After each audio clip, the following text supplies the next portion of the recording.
For Cybercrime Radio, I'm Amanda Glassner, Deputy Editor at Cybercrime Magazine. I attended the 2026 RSA conference, where we caught up with Rami Sass, co-founder and GM Mend AI at Mend.io.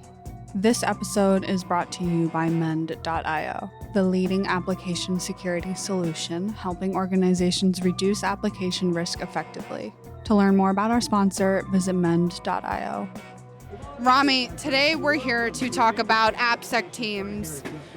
So securing and protecting AI technologies and assets doesn't have to be hard, but there is a big fear of the unknown barrier that makes even quote-unquote smart people stay away from AI. What can you tell us about this and how it's affecting the market today? Right, so I think, as you'd mentioned, it's more of a psychological barrier than a technological one or a service one. I think smart people, and everyone I met in the business is smart. Like people Right. I think you need to be smart to qualify to even get into application security.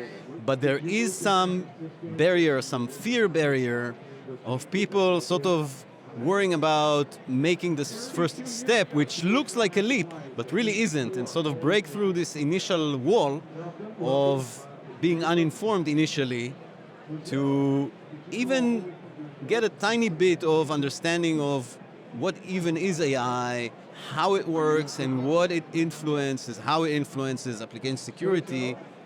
You see that the mountain isn't that high, right? It's like a shallow hill, really.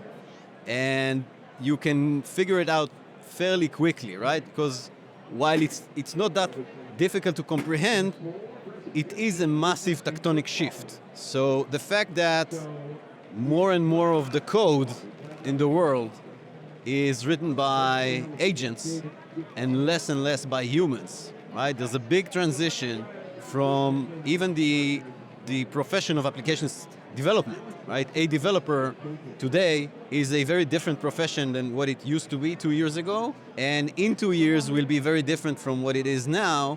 In sort of, you can think about it in newspaper terms, developers are shifting from being reporters to being editors, right? So they are now responsible for the work of multiple different agents that act as the reporters in the magazine, and they need to coordinate and validate and test their work, make sure it's up to standard and operates well and as intended.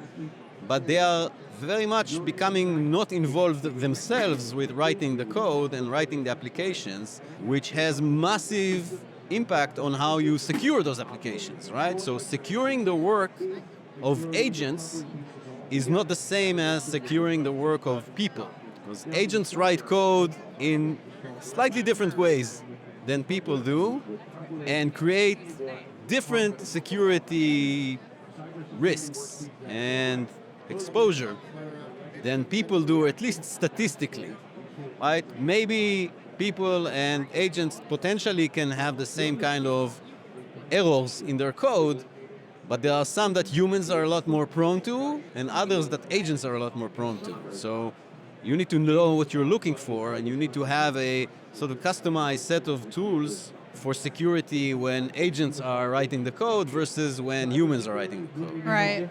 I think a lot of people would be shocked to hear it, but based on what you're saying, you can achieve decent levels of security with relatively small effort presently, correct? Correct, yes. So again, being early days, the fear factor here also has a lot of amplification effect on the risk, right? So the attackers and hackers and people who are maliciously using AI for their advantage aren't that sophisticated and clever yet either, right? So it's still basic type of problems and basic kind of attacks that we're seeing. So protecting against them is not as complicated or as hard as some people might imagine. And so I think there's a lot of very high ROI steps you can take that take a little bit of effort but go a long way to protecting your application, again, if it has AI in it or if it was written by AI coding agents. Now, can we talk about dev and DevOps teams? Do you agree that there's enormous value in acting early and partnering with those teams? Yes, that's basically always been the case in the shift left movement, and that premise hasn't changed because of AI in any way.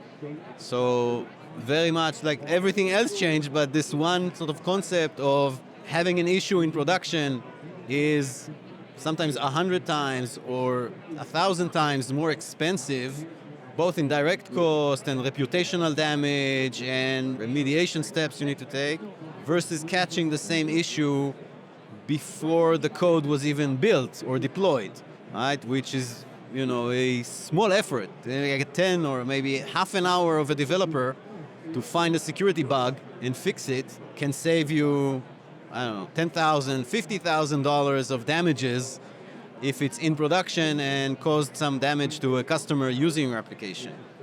Now, how is everything we just talked about reflecting in your experience at RSA this year? Are people agreeing with everything we've said, or are you hearing different things from person to person? So I think generally most people would agree. I think there is still a, let's call it, portion of the population who are entrenched in the position that AI is overhyped. And yes, it has some benefits, but don't drink the Kool-Aid, don't go too far. You still need to work with traditional tools. You still want people to be writing the code. They can be assisted, but you don't want to let the agent take over. So I still hear, even would say, strong voices from that kind of crowd. But I don't subscribe to that point of view at all. I think it's people still holding on to horse and carriage type of situation. And I'm sure they will all come around too in another year or two. And yeah, don't drink the Kool-Aid is a great reflection on AI for sure. All right, Rami, well, thank you so much for taking the time to record with us today. My pleasure. Thank you for having me. For Cybercrime Radio, I'm Amanda Glassner, Deputy Editor at Cybercrime Magazine. This episode was brought to you by Mend.io, the leading application security solution helping organizations reduce application risk effectively. To learn more about our sponsor, visit Mend.io. And for more of our media, visit our website at cybersecurityventures.com.